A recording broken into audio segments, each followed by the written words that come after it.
Alright, so tonight, mag-umpisa tayo sa chapter 2 ng Book of Colossians. So, review lang tayo sa part 1 at sa part 2, yung huling chapter 1. And pinag-usap ang sinaya doon, actually, Paul ulit na sinasabi ni Paul sa atin, and the Bible is telling us that, who we have on the inside of us, na importante na talagang maging totoo sa puso natin, that Jesus Christ is in us, na binanggit din dun sa first part ng chapter 1, na He's already transferred us from the kingdom of darkness to the kingdom of His Son. So nailipat na tayo, transferred na tayo. Jesus Christ nasa atin na, Colossians 1:27, yung mystery, ayan si Jesus Christ in us na. So yun yung paulit-ulit na binanggit ni Paul sa chapter 1. So ngayon, punta tayo sa chapter 2. Dito tayo sa part 3 na lang. So ngayon, ang daanan lang natin is this will be a short one because 10 verses lang ang ikutan natin ngayon, and then next time tapusin natin hanggang sa verse 23. So ngayon start tayo. So start tayo sa first slide. Ayan.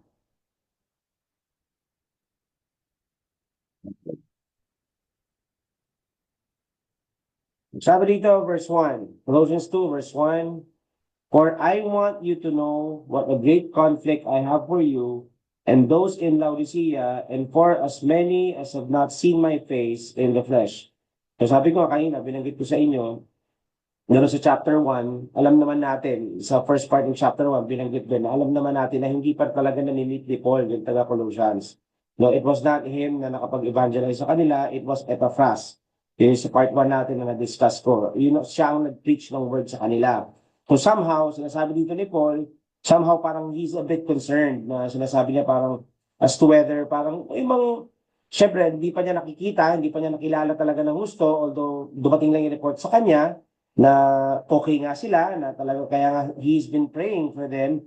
So sa kanya, somehow concerned lang siya na gusto niya maintindihan at gusto niya talaga maging sigurado kung talaga nakuha ba talaga nila yung gospel. It's not that wala siyang tiwala kay Epaphras. It's just that, alam yung pakiramdam nung hindi mo pa kasi namimit eh. So parang para sa kanya, gusto niyang masiguro na natanggap niyo ba talaga, nakuha niyo ba talaga. Diba? Parang yun yung puso niya. Kaya sabi niya, it's a parang may conflict sa kanya, parang great conflict para sa kanya. Iba din kasi talaga kung nakaharap niya sila. So kaya yan yung sinasabi niya dito. So in a way, parang Paul wants them to know na gustong-gusto talaga niya makita sila. Kaya even yung opening prayer niya dun sa last chapter, sa first chapter ng letter na ito, yun din yung sinasabi niya that he really continues to pray for them. And then he said in verse 2, that their hearts may be encouraged, being knit together in love, and attaining to all riches of the full assurance of understanding to the knowledge of the mystery of God, both the Father and of God and of Christ. Now, let me ask you a question. How are hearts encouraged? Nakalagay dito, ay sagot, when we are knit together in love. Amen. Ulitin ko. Hearts are encouraged when we are knit together in love. Remember, different parts of one body naman tayo, all believers. So believers should be knit together in love. Bakit kamo? Remember, Jesus said in John 13 that by this, everyone will know that we are His disciples if we have love for one another. So yan talaga yung common denominator natin, yung talaga yung nakikita natin na dapat nagmamanifest sa bawat isa sa atin is our love for each other. Kasi kahit saang anggulo mo tignan, mga kapatid, mas effective pa din talaga kung ang bawat part nagagawa yung purpose niya. Now, we are different parts of one body, pero kapag bawat part, alam mo yung hindi mo inaagawan ng eksena tong kamay mo kasi alam mo mas may purpose yung kamay mo at may purpose yung paa mo. Pero pag nagsama-sama kayo, mas naaabot niyo yung full potential nyo. Nakuha yung ibig sabihin, imagine mo, mawalan ka ng tenga or kamay or ilong, hindi ka makafunction ng full potential mo. But not that I'm saying na kapag disabled ka, hindi ka na makafunction, of course, because of Jesus Christ, especially if you're a believer and you have the resurrection power of Jesus Christ on the inside of you, di pa rin naman. Yan, nandiyan pa rin naman ang grace ng Panginoon. But what I'm saying here, na binabanggit ni Paul dito, that we should be knit together in love. Kapag ang believers have this love for one another, lahat nagtutulong-tulong. United sila. Hindi sila nag-aagawan, hindi sila nag-iinggitan, united sila in love. Amen? So ang sinasabi ko lang, this is what this verse is emphasizing. When we are united, as believers, tayong mananampalataya, tayong tumanggap sa Panginoon, mas malaki ang magiging impact natin na magagawa natin sa mundo. It's not that tayo nagiging impact, but it's Jesus Christ on the inside of us. At yun ang nakikita nila. Remember yung storya ni Mahatma Gandhi, nabanggit na namin ito before, no? Nung nabasa niya yung Bible, nakita niya na nabasa niya yung Bible. Sabi niya, oh yeah, talagang after niya mabasa from cover to cover, naniwala siya na yes, Jesus Christ is really the Son of God. So ang unang-una niyang ginawa, pinuntahan niya, nagpunta sa kagad, naghanap siya ng church. Kaya lang ang problema, the first church na napuntahan niya, pagbukas niya, pagkatok ko sa pintuan, pagbukas ng pinto, it was a Presbyterian church, pagbukas na ng pinto, tinignan siya mula ulo hanggang paa. Siyempre, iba yung lahi niya, tinignan siya mula ulo hanggang paa, pinaraduhan siya. Hindi siya pinapasok. So sabi nga ni Mahatma Gandhi, sabi niya gano'n, I like your Jesus, but I don't like your Christians. So doon pala may kita mo, wala na nga love sa iba, wala pang love, parang naging bubble na lang sila na lang. Mali, dapat na makikita sa atin, ang namamanifest sa atin is yung pag-ibig ng Diyos. Kaya nga titignan nyo, of all the religion, Christianity, ang pinakamaraming denominations. Why? Of course, kagagawan naman ni Satan yan. Kasi he knows our potential when united. Alam ng kaawa yan. So hindi pwede mag-unite itong mga to. Naintindihan nila, Jesus Christ, sige, naniwala sila. Pag iba-ibahin natin doktrina nila. Kailangan may ganito, kailangan may ganyan. Isipin mo ilang denomination tayo, almost 40,000, lagpas na ata ngayon. So isipin mo paano nagkaroon ng gano'n. Diba, offense by offense, ang kanya-kanya. Wala na. Hindi sa nagsasama-sama sila, nagsasama-sama tayo para mas malaki maging impact natin sa mundo. Kaya lang hindi. Mas nakikita mo yung ibang religion, mas nagiging mas sama-sama pa. Amen? Samantalang, actually, we're not even a religion, but ang pinipreach natin dito is to have a personal relationship with Jesus Christ. So when we see each other doing the will of God for our lives, pag nakikita natin na talagang andyan yung pag-ibig ng Diyos, all the more that we get encouraged to do what needs to be done. Kung ano yun, mas gagana ma-encourage kayo kasi nakikita mo pag-ibig, alam mo yun, nakikita mo walang salaan, walang ganito, walang ganyan. Nakikita mo talaga ang imbis ang nakikita, yung pangit, ang nakikita lagi, yung maganda, ang nakikita lang, imbis na tinitignan, yung demonyo, ang tinitignan, si Christ na nandun sa kanya. Amen? So doon tayo na-encourage. And then what? Nakalagay rito, na-encourage tayo and attaining to all riches of the full assurance of understanding to the knowledge of the mystery of God, both of the Father and of Christ. So pansinin nyo, dito sa Bible, as Paul points out here in this letter, we already have it. Diba? Yun na paulit-ulit na sinasabi niya. Nasa atin na eh. Ang kailangan na lang, need na lang ma-reach natin yung full assurance of understanding. Amen? So it's not about getting it. We have it already. We just need to acknowledge it and have a full or deeper revelation of what we already have. Siyempre, may knowledge eh. Pero nandiyan lang. Kaso ang tanong, naniniwala ka ba? Do you really have a full knowledge, full revelation of what you know? Nakikilos mo ba? Nagagalaw mo ba? Nagagawa mo ba? Nalalakad mo ba? Kasi kung tunay na naniniwala ka dyan, mailalakad mo yan. Actually, yung knowledge na pinag-uusapan dito is the mystery. Ano yung mystery na yan? Which is what? Christ in you. So we need to have a deeper revelation of this understanding na si Christ nasa atin na. Tinanggap na natin, nasa loob natin. Kaya naman, most of our preachings, wala naman kami palagi inuulit-ulit dito, me and Brother Lord. When you receive Him, you have Him. He chose to live on the inside of you. Tumira siya sa iyo nung tinanggap natin siya. Remember, if you confess that Jesus is the Son of God, He abides in you and you in Him. 1 John 4, verse 15. Diba? Jesus Christ is not leaving you. He's not forsaking you. Nandyan siya. Hindi siya umaalis, hindi siya bumabalik. Sa tuwing magkakasala ka, nandyan siya.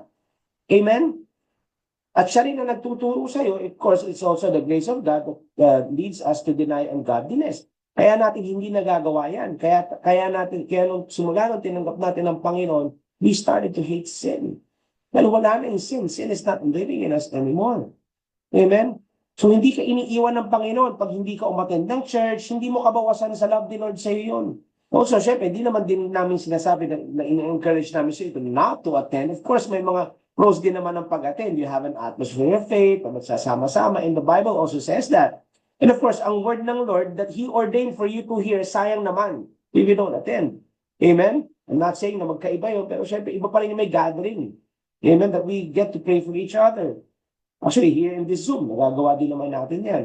It's just that most churches kasi, ang ginagawa kasi, ginagawa ng ibang church, hindi naman sa kinokondemn ko, hindi naman sa, hindi sa pangit yung nakikita ko sa mga, kaya lang it's reality kasi, ang nangyayari, condemnation ang ginagamit nila pag hindi nag-a-attend, pag hindi nag-tithe, pag hindi mag-offer, wala nang comfort doon, wala nang love doon. So instead of bringing them back to the Lord at mas lalo silang mapalapit sa Panginoon, lalo mong nilalayo kasi nakokondemn sila doon sa mga sinasabi. So here, kasi mga kapatid, we see Paul, isa lang gusto niya lagi iwanan at mas sure na maintindihan nila. And this is for us also. Kaya rin, every time na binabasa natin yung Bible, especially when we read these epistles, kita natin dito is like God is always reminding us who we have on the inside of us. Dito kasi sinasabi na, sinasabi ni Paul dito na mas sure nila na Jesus loves them and Jesus is in them. So same thing for us. Yun ang kailangan na totoo sa puso natin kasi every time that we know that Jesus is in us, hindi ka malulungkot. Bakit? Hindi ka nag-iisa kasi alam mo may kasama ka.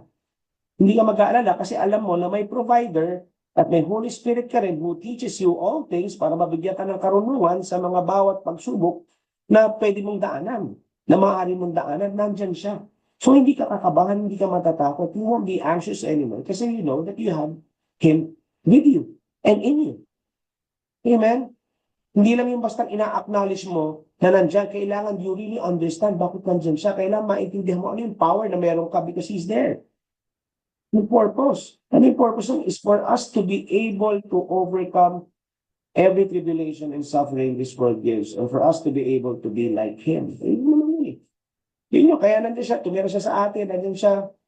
At yung grace, yun din na nagbibigay sa atin ng kakayahan to be like Him. Because as He is, so are we in this world, not in heaven, but, dito, sa mundong ito. Amen? Kaya siya nandito sa atin. So kaya nga, remember, sa temptation ni Satan, di ba? Even the temptation of Satan is always targeted sa identity. Remember, kay Jesus, ganoon din. Kasasabi lang that He is the Son of God. Di ba? Whom I'm well pleased. And then, anong ginawa ni Satan agad? Tinanong siya kagad, if you are the Son of God. Yun ang gusto niya kasi pagka nakalimutan mo na ang Panginoon nandyan sa'yo, doon ka mag-uumpisang matakot, doon ka mag-uumpisang madistract hanggang yun, magtutuloy-tuloy na yan. And one of the things na ma-prevent na sa atin once we receive is to understand. Kaya napakalaking bagay ng understanding. As we know, di ba sa parable of the sower sa Matthew 13, He snatches it immediately, the word that was sown. Di ba, na nandun kapag ka hindi mo naintindihan. So as much as possible, pipilitin niyang hindi mo maintindihan yan. So kaya naging example ko last time, di ba, pagka minsan nakikinig ka ng preaching or nasa church ka or isang ang ginagawa ng, minsan gusto ka pa, antukin ka ng antukin, kaya hanggang di mo maintindihan. Kasi panalo siya pag gano'n na hindi natin naintindihan. Ang napakalaking bagay na naiintindihan. Actually, napakasimple ng gospel eh. Yun ang, tutusin ang pinaka-core nito is you need to understand who you have. And you have Jesus. Jesus is in you, working in you and in you. Says in verse 3, in whom are hidden all the treasures of wisdom and knowledge. In whom? Ano daw? Nasaan daw yung wisdom, yung knowledge, yung understanding? Saan daw ito matatagpuan? It's in the person of Jesus Christ. Nasa si Jesus, di ba nasa iyo, nasa atin? So lahat ng kailangan nating maunawaan, yan, Tagalog ko, alamin at maintindihan, lahat yan na kay Jesus. So kung meron tayong kailangan malaman o maintindihan na kay Jesus yun, hindi naman din malayo si Jesus because Colossians 1:27 binanggit na rin at sinabi ng Panginoon, Christ in you, He's in you. Amen? That's the best part. So if you need understanding, ask, and it will be given. Knock, and it will be open. You read Revelation, you ask Jesus. Knowledge, andyan din, it's the Word. He's the Word. Amen? If Jesus is the Word, tas partner mo pa ng Holy Spirit who teaches us all things, all we need to know is already in Him. Na di ba sa Matthew 6 nabanggit, where our treasure is, there our heart will be also. It's in Him. So kung habang tumitingin tayo sa Kanya at alam natin na siya yung kayamanan natin, sa Kanya lang tayo nakatingin. Kasi kung iniisip natin kayamanan dito, ang hinahabol natin is riches of this world at yung success dito sa mundong ito, madidisappoint ka eh. Pero kung alam mo, nandun ka, nakatingin ka sa Kanya, remember when preaching on seek ye first, pag doon ka sa nakatingin sa Kanya, alam mo naman, while you're seeking Him, at siya ang inuuna mo, everything follows. Hindi mo na nga kailangan intindihin lahat yan. Bakit ka mo, ida-download niya rin sa iyo yan while you're seeking Him. Yeah, all else, it'll just shrink. Yung problems, yung trials, it has no match for Jesus. So everything we need to live a godly life is already in Him. And He is in us. Amen. It says in verse 4, now this I say, lest anyone should deceive you with persuasive words. Now, ito na. Kaya niya inumpisahan with knowing na dito sa letter na ito, paulit-ulit na sinabi, okay, Christ in you, ha? Christ in you. Yung mystery na pagkatagal-tagal, akala nila hindi na nangyari ito. At ito natanggap mo nung tinanggap mo si Jesus Christ. Paulit-ulit yan. Na-transfer ka na. Wala ka na doon sa darkness, nandito ka na sa kingdom of the Son of His love. Andito na yan, nandiyan ka na sa Kanya. Paulit-ulit na sinasabi yan. So now, kailangan na lang dito is we need to understand who you receive. We need to have a revelation of how Jesus loves us so much. Talagang maging totoo sa puso mo that Jesus died for me. Yung resurrection power is already embedded in my spirit. Because the Holy Spirit is in me. Nung naborn again ako, nagbago puso ko, bago na rin ako. At kasama ko ang banal na Espiritu sa loob ko.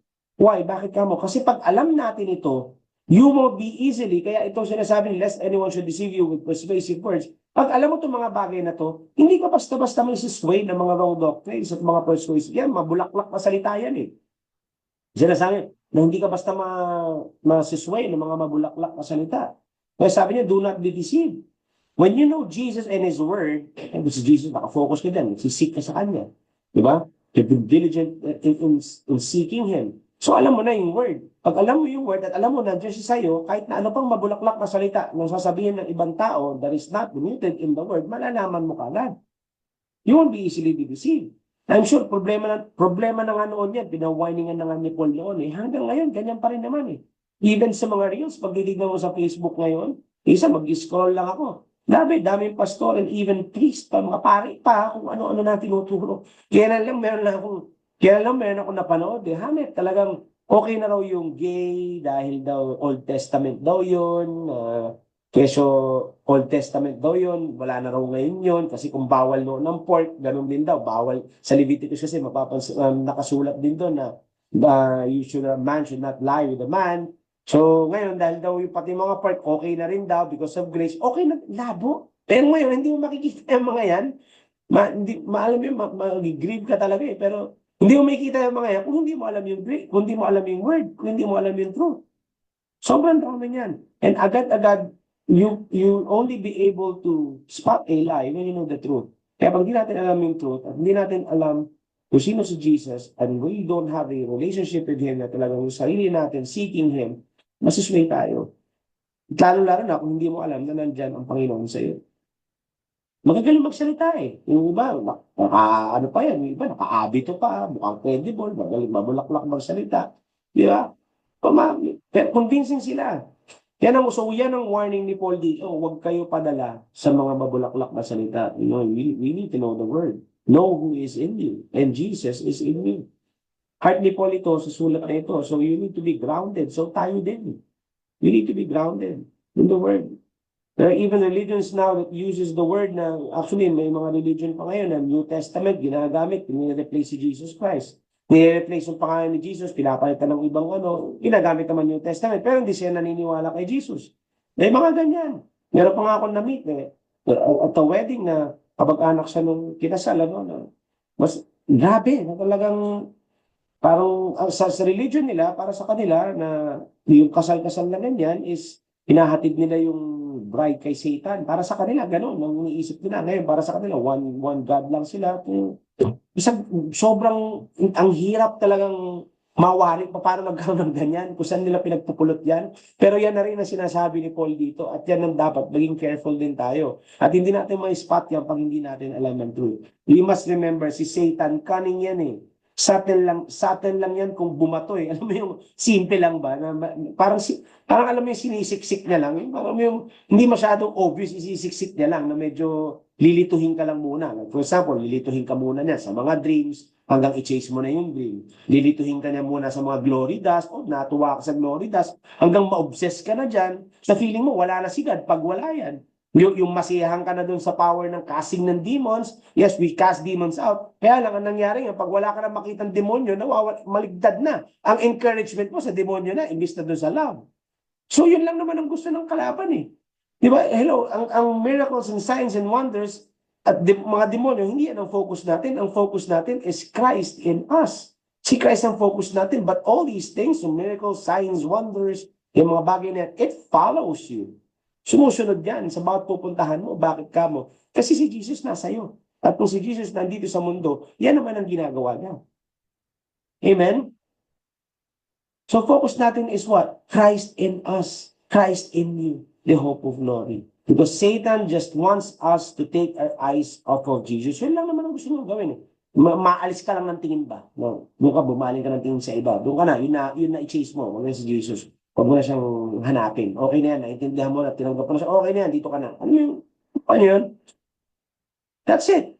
Yung bang-support ng, gano'n lang mukhang tama ng mga salita ng book ng kilalang author, na ganito na ginawa na doktrina, na experience nila yun eh. Amen? So wala na. I'm not saying na kung naging okay sa kanila, hindi ko masasabi hindi maging okay sa'yo. Kaya lang, doon na siya nagbe-base at hindi na doon sa Word of God.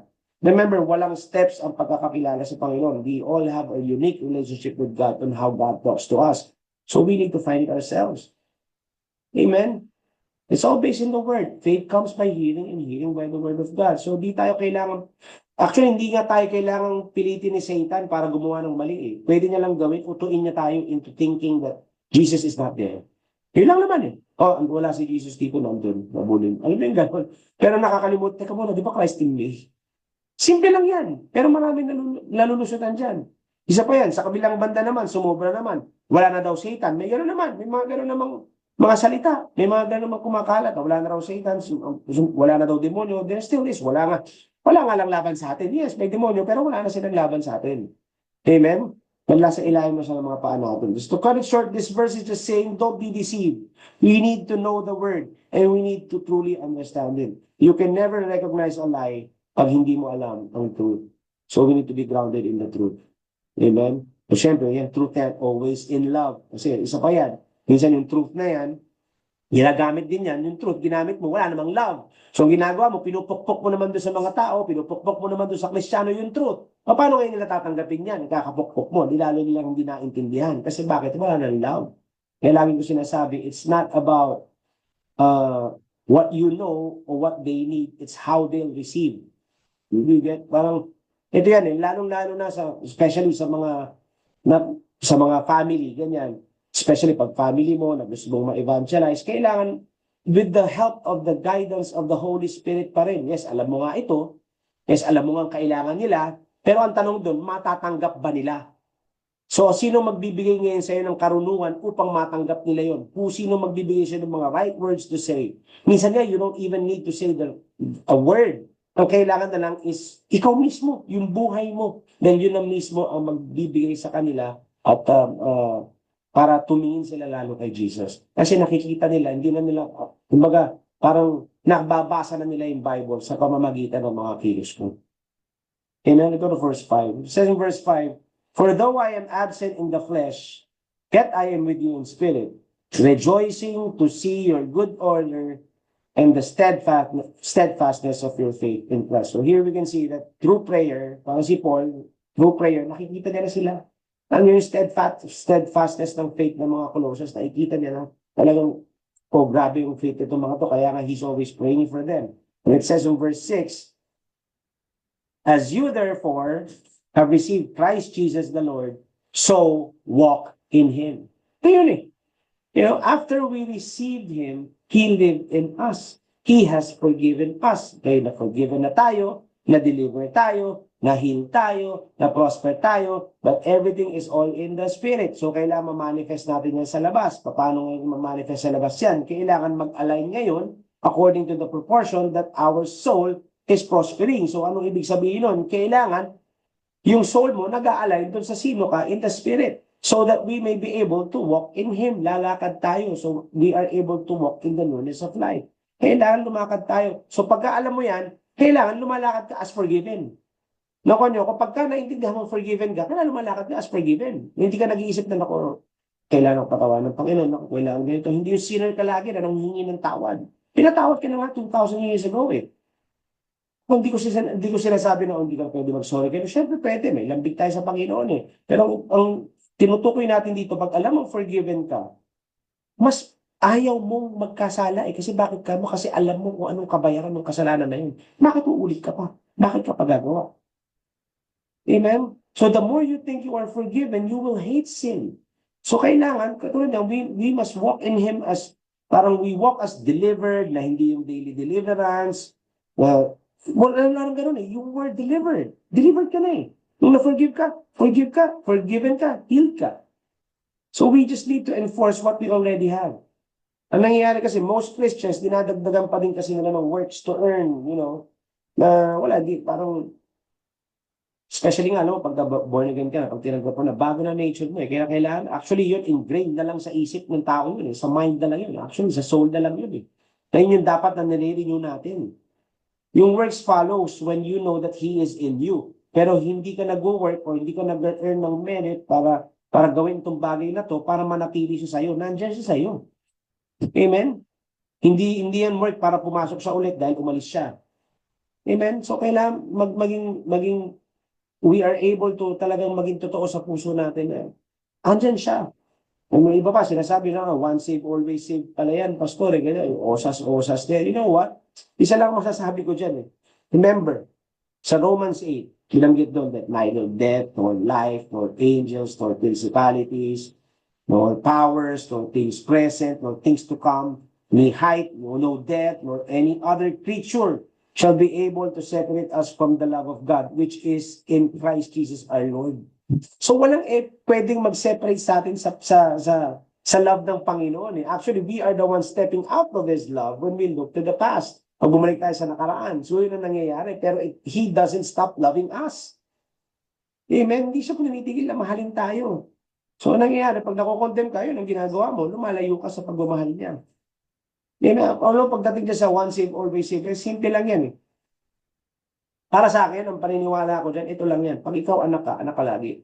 Remember sa prodigal son, kahit lumayas yung anak, nung bumalik siya, anak pa rin siya eh. Nakuha niyo ako. So, ang kailangan naman natin, repent. Just repent. Ang Panginoon nandyan. Umalis man yun, bumalik, anak pa rin siya. And that is the heart of God. Amen? Na-receive mo na yan eh. Tinanggap na natin yan. Kailangan we are able to walk in Him. Kasi the more that we realize and the more that we have a deeper revelation of the Christ that is in us, makakalakad tayo as Jesus is. It says in verse 7, rooted and built up in Him and established in the faith as you have been taught, abounding in it with thanksgiving. Kung dito nakalagay, rooted and built up in Him. Remember, even the faith, tinanggap din natin yan. I had preaching on that and gift of faith. Diba? Sa Ephesians 2 verse 8, ano ba sinabi doon? For by grace you have been saved through faith, and that not of yourselves, it is the gift of God. It's not just grace that was the gift. Even the faith, gift din yun. Binanggit din yun sa Romans 12:3 that we have been given a measure of faith. So binigyan tayo. Yung faith na yan, tinanggap lang din natin that it's a gift of God. The 2 Peter 1, binanggit din yun. To those who through the righteousness of our God and Savior Jesus Christ have received precious faith as them. Yung tinanggap din nila Peter, natanggap din nila. So ibig sabihin, yung faith na yan, tinanggap lang din natin from God, from Jesus. So, sinasabi itong verse na ito, it's just saying na tinanggap natin yan, so we need to get rooted and built up in it. Not on our faith, but on the faith that we receive from God. Nakuha nyo? Paano ba? Faith comes by hearing. Remember, faith without works is dead. Of course, faith is Jesus. Nakuha nyo? Tinanggap mo yung faith. Tinanggap mo yung faith at alam mo naman na yung faith without works is dead. So kung tinanggap mo yung faith, hindi ikaw yung kumikilos dyan. Anong ginagawa mo? Naniniwala ka lang doon sa tinanggap mong faith. At sino yun? Si Jesus Christ. The more you look at, para si Peter, para mas makuha niyo, para si Peter. Si Peter, nung tumingin siya kay Jesus, when he walked on water, nakatingin siya kay Jesus, that made him walk on water. Pero nung inalis siya, tingin niya kay Jesus, doon siya nag-sink. Doon siya lumubog. Ako, ano? So as we look to Jesus, yung faith natin, lumalabas. Nalalakaran natin. Amen? So pag tumingin ka sa iba, nawawala yung faith na yan. Kaya nga even our prayers, mga kapatid, a prayer of faith, kaya nga ang prayer natin is always thanksgiving. Why? Kasi yun yung prayer of faith eh. Kaya ka nagpapasalamat. We thank in advance kasi alam mong natanggap mo, alam mong tatanggapin mo, alam mong darating, alam mong sayo. So yun yung faith. Kasi kung ang prayer mo is sana, Lord, sana ganito, sana ganito, sana ganito. So walang faith doon kasi alanganin ka pa, hindi mo alam kung ibibigay niya. Bakit di mo alam kung ibibigay niya? Kasi hindi mo rin alam kung ano yung kalooban niya. Bakit di mo alam yung kalooban niya? Kasi you're not really seeking the word. Amen? Kasi all His will is already in the word. So alam kagad natin yan if it's according to His will. Napakasimple nga ng will niya. What? His plans for us is for the future and the hope. To prosper us and not to harm us. For us to have an abundant life. For us to be Him. For us to be prosperous. So alam natin eh. So alam natin yun yung will niya. We thank Him in advance. So yun na kagad. Yung prayer natin lagi. Thanksgiving. And because we have a good God, anything we ask that is according to His will, it is given to us. Kaya nga nag-uumpisa ang prayer natin, yung mga prayer natin, we praise and thank Him. And this should be our position. We should be thanking in advance. We always rest in His love and not constantly bugging Him with our request. Walang rest doon. Walang faith doon eh. Pagpaulit-ulit ka, I'm not saying na kapag paulit-ulit ka nagde-declare, wala naman yung ask the Spirit this if you want to declare. Most of the time, kaya tayo nagde-declare, pinagbabawalan natin yung kaaway na tigilan yung ginagawa nila. Amen? Kaya hindi natin kinukulit si God. Why? Kasi alam natin na kapag sinabi natin, hindi na nga natin kailangan sabihin because God already knows it, whatever is in our heart. Amen? So also here, mabanggit alala ko dito na nagamit yung rooted na word. You know, it's like a tree. Ginamit yan sa root. Siyempre, parang puno yan. Pag nag-plant ng seed, pag nag-plant ka, pag nagtayin ka ng seed para maging puno, yun lang naman yung umpisa eh. But it still needs to grow and mature. So in Jesus Christ, knowing He is in you, at alam niya na mahal, alam mo na mahal na tayo, at He's always watching us, He's always in us, guiding us, at alam natin yung will niya is not to harm us and to prosper us, doon ngayon tayo mas nag-grow. Doon ngayon tayo mas nagmamature. Nagmamature tayo kasi araw-araw lalong lumalalim at lalong palalim ng palalim yung pagkakakilala natin sa Panginoon. And at the same time, yung tiwala natin, mas lalong din lumalalim. At mas nagiging puno tayo ng tayo. Lalim yun. Amen? Amen. It says in verse 8. It says in verse 8, so beware lest anyone cheat you through philosophy and empty deceit, according to the tradition of men, according to the basic principles of the world, and not according to Christ. Like katulad yung kanina, binanggit na doon sa mga bulaklak na salita, nag-warn na siya. And now this time, nag-warn na naman siya. Di ba? Nag-warn na naman siya.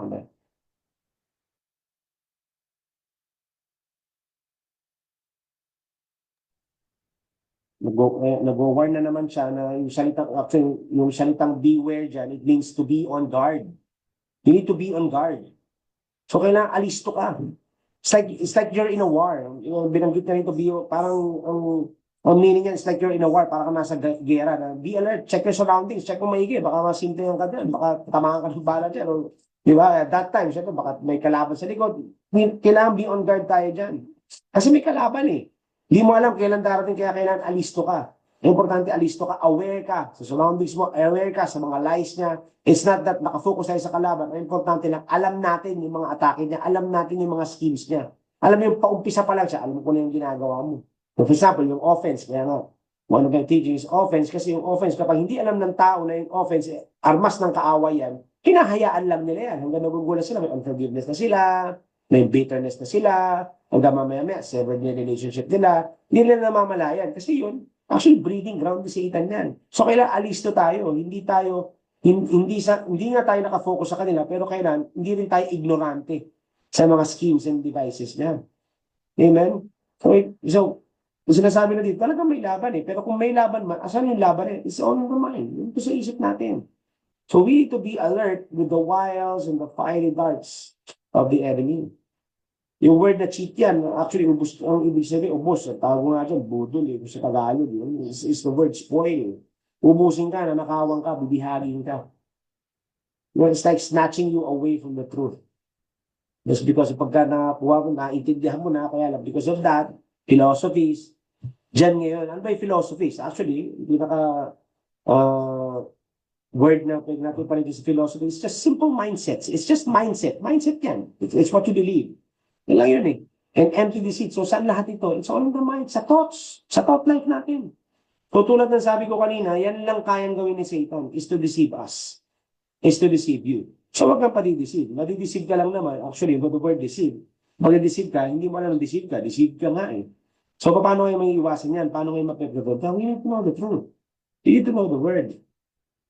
Amen? Yan ang warning dito ni Paul sa mga Colossians.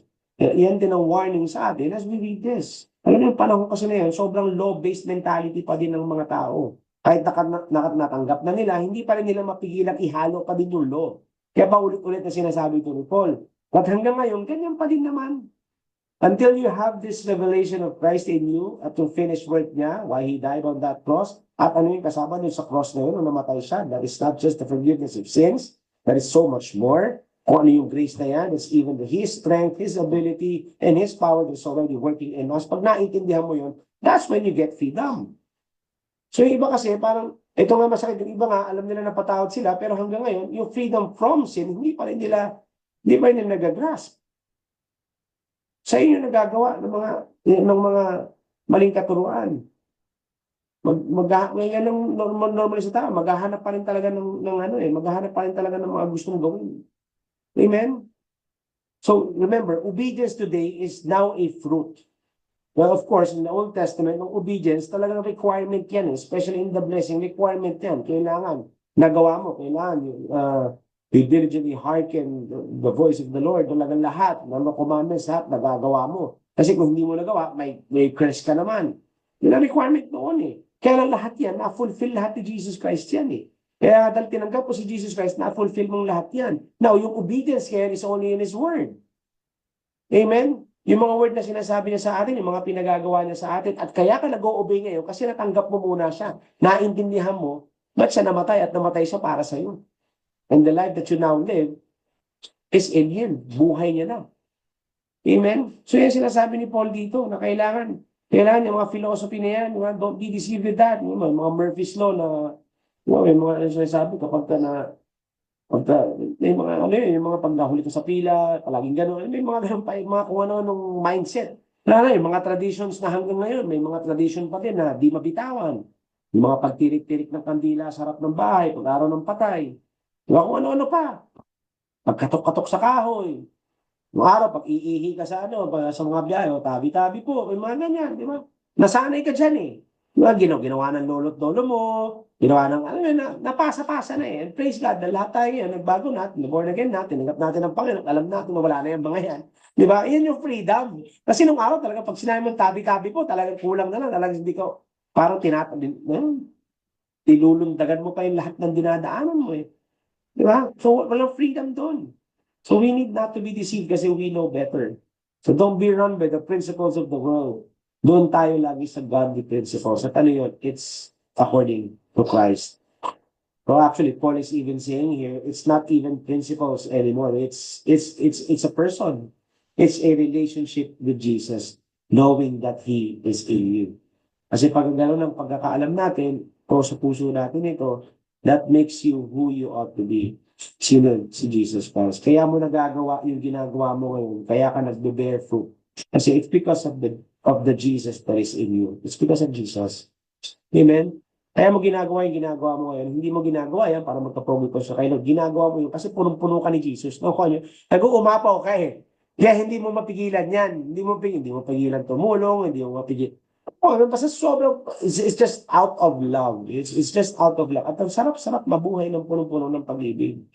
Amen? No, wala nang, actually, nako-complicate lang eh. Nako-complicate lang ng mga ibang Kristiyano. Pero kung tutusin, simple lang naman. You just operate from inside out. From the inside out. Amen? Operate from Jesus Christ. Kung anong gagawin ni Jesus, anong sasabihin ni Jesus, simple lang yun. At alam mo nandiyan si Jesus yun. At bakit ka mo? Sa verse 9, sa verse 9, for in Him dwells all the fullness of the Godhead bodily. Bakit di ka dapat pa-deceive? Ba't kailangan mo tigilan yung mga yun? Kakabanggit lang natin kasi in Christ dwells all the fullness of Godhead bodily. Now, ang good news dito, listen to this. Remember sa 2 Corinthians 5:17, di ba? All this gone, we was come, we are united in Christ. So kung yung fullness, the Godhead bodily is in Jesus Christ and Jesus Christ is in us, can you grasp that? Kaya nyo bang i-wrap yung isip nyo dyan? Ano yun? The fullness of the Godhead bodily is in Jesus Christ and Jesus Christ is in us. Pangahanapin natin mga kapatid. The fullness of the Godhead in Christ dwells in you. This should always be the one in our heart at sa isip natin. Ang Panginoon nasa atin. Kaya hindi mo pwedeng sabihin na pag sinabi ng kaaway na hanggang dyan ka lang, hindi mo kaya yan, dito ka lang, steady ka lang, wala na, ganyan ka na lang. Hindi eh. Lahat ng discouragement na hindi ka pwedeng pumayag dyan. Bakit ka mo? Kasi si Christ nandyan sa'yo. Kahit na anong sabihin pa ng mundo, kahit na anong discouragement pa ang sabihin ni Satan sa'yo, kahit ano pang nilayan, iba to sa ibang tao. Jesus Christ nasa iyo. And in Christ, we can do all things. And it says in verse 10, this is our last verse, Linaw, in Him dwells all the fullness of the Godhead bodily, and you are what? Complete in Him. Mga kapatid, tuloy sa laming ka, tumingin sa sarili mo, o sa cellphone mo, pag selfie ka, kumpleto tayo in Jesus Christ. Complete ka. Kung iniisip mo, kulang-kulang ka, hindi ka kulang-kulang. Complete ka in Him, who is the head of all principality and power. Hindi ka incomplete. Hindi ka kulang. Hindi, marami ka ba bang kailangan kunin? More of God pa ba? All of God is already in you. Amen? More of God, more of God. All of God is already in you. Mukha lang tunog holy lang yun eh. Pero kung tutusin, pag binasa mo yung salita, why am I asking more of God? I already have the all of God. Alam mo yun, sa akin na siya eh. Nandiyan na siya eh. Mukha lang tunog religious na, no? Wow, grabe, less of me, more of you. Pero kung tutusin, pag sinabi mong less of me, kung sinabi mong less of me, edi less of God din. Bakit? Kasi nasa loob mo si Jesus Christ eh. Mawa niyo ako. You are complete in Jesus. He is in you. So here's the thing, yung tradition na ipasa-pasa, that is not even in the Bible. Ang sinasabi na kung incomplete ka, but in this verse, it says, you're complete in Him. So ano, kompleto ba o incomplete? Kompleto eh. Malinaw. Amen? Sabi ko, tunog holy lang yung mga ganyan. Hindi, andyan na, buong-buo. Buong-buo ang Panginoon na sa'yo. We don't need or we don't identify ourselves with who we are in the flesh, but who we are in Jesus Christ, who we are in the Spirit. So a whole lot of Jesus meron ka na. You have Jesus Christ. The fullness of the Godhead bodily, nandyan sa iyo. Amen? Diba? Kaya diba naman sa First John, remember, you in Him and He in us.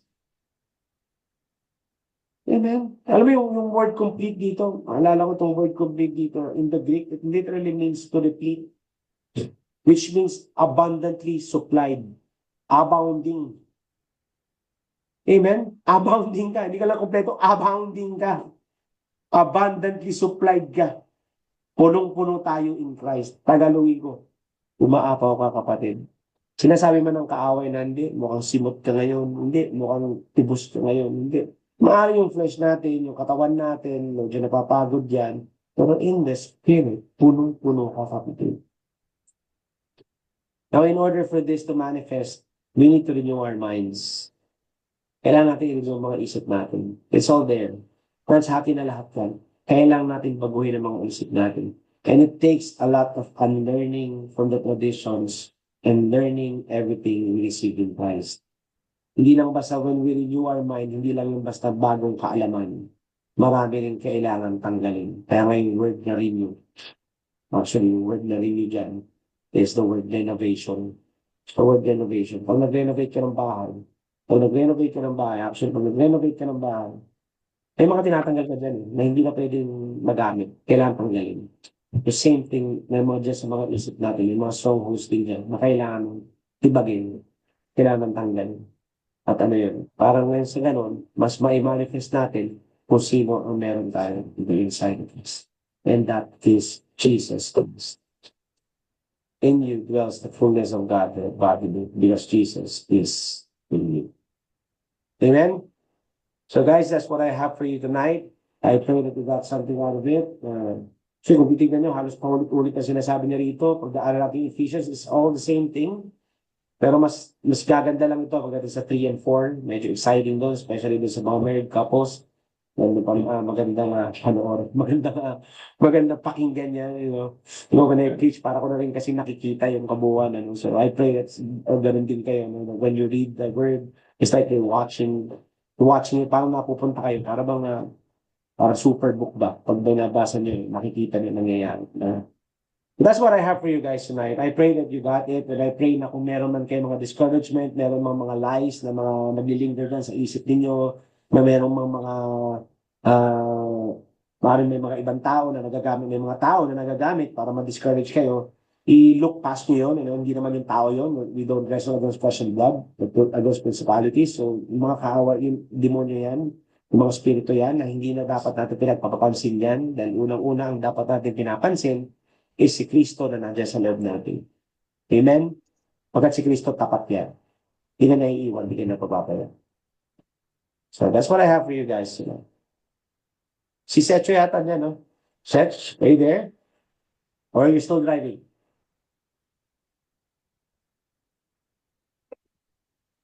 Nag-drive pa ata. So, praise God. Praise God. Pastor Macho, Yes. hello po. I have a question. Sige. Oh, so if God, the whole Trinity, yung buong Trinity is in us, di ba po? And what does it mean yung sa Ephesians 3:20 na yung according to the power that works within us? Ano yung power na yun? Is it our belief, our faith?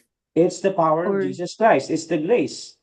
So ngayon, Pero- para mag-manifest yun, so John 2, kailangan mag-prosper yung soul natin. Kailangan mag-align yung soul natin, our mind, will, and emotions, mag-agree dun sa meron na tayo sa loob natin.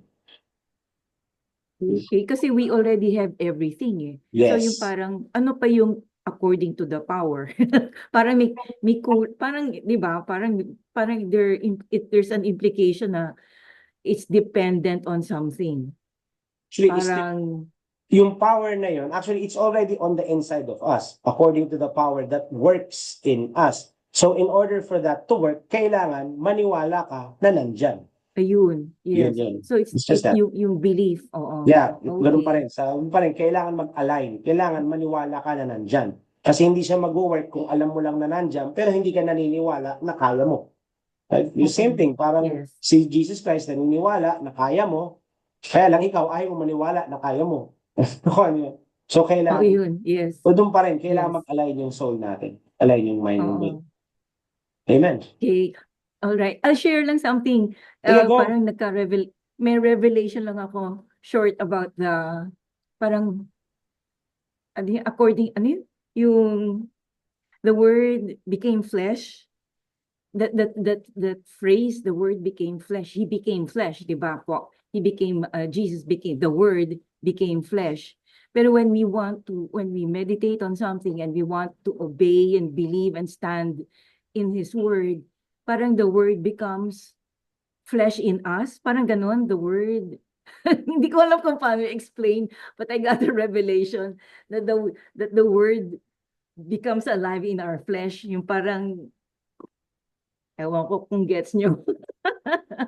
But yun, anyway, yun, parang something came alive when I read that phrase. The word became flesh. Not Amen. that It's like, Jesus, yeah, not just Jesus, but like what happened to Jesus, it happens to us too. Yung the scripture becomes in our flesh when we obey. Yung amen. It's like gano'n, saying gets like, niyo? it's like the word becomes alive. Parang ganon. You know, Yes, parang, oo, yeah, parang becomes gano'n. alive. Yeah. Amen. Yes. Amen. Okay, yun lang po. Thank you so Amen. much. It's Praise so God. Praise encouraged. God. Set you're still driving.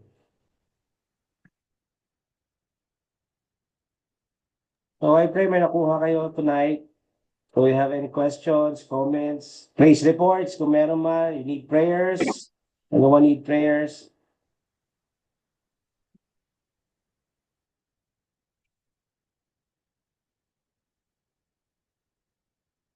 Sabi ni Sergio, makes sense. Our flesh becomes subject to the spirit. Amen.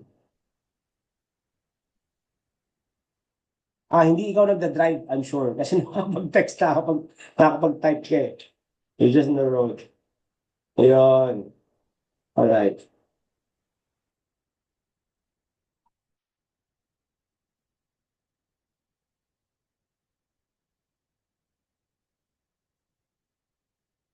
Amen.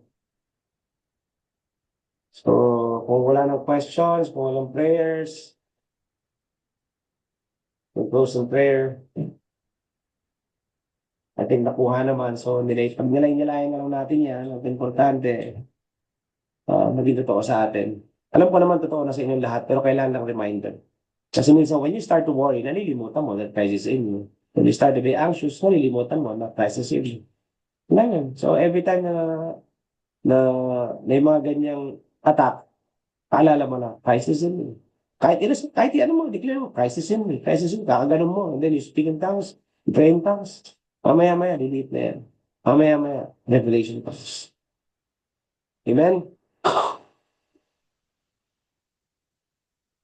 Alright, so if there's no other questions and comments, sige, pray tayo. Let's pray. Heavenly Father, Panginoon, maraming salamat, Lord. Thank you so much again for your word. Thank you again, Panginoon, sa reminder ninyo. No, ang word niyo, Panginoon, is dead, it's mana. Nagagamit namin ito. So I pray na lahat ng tao tonight that receive this word, that they will be able to use this, Lord God. Kung meron man sila mga dinadaanan ngayon, you know what's in their hearts. So right now, we agree in faith and we come against all lies in Jesus' name. We come against all lack in the name of Jesus Christ. So right now, I just speak healing to each and every one of us, health and healing, our bones, our veins, our heart, the top of our head, the sole of our feet. Healing be upon all us tonight in Jesus' name. So right now, if there's anything that you need from the Lord, especially instructions and guidance, it will be given to you as of this moment in the name of Jesus Christ. Panginoon, maraming salamat sa inyong pag-ibig, maraming salamat sa inyong kapayapaan, pati sa transcendent understanding. Thank you so much, Lord God, na ito'y lagi namin kasama. Maraming salamat, Panginoon. Kulang ang araw na ito upang pagpasalamat ang lahat ng mga tatanggap namin. But knowing that you are in us, we will overcome. And we are winners who will overcome. Thank you, Lord. In this we pray. In Jesus' name. Amen and amen.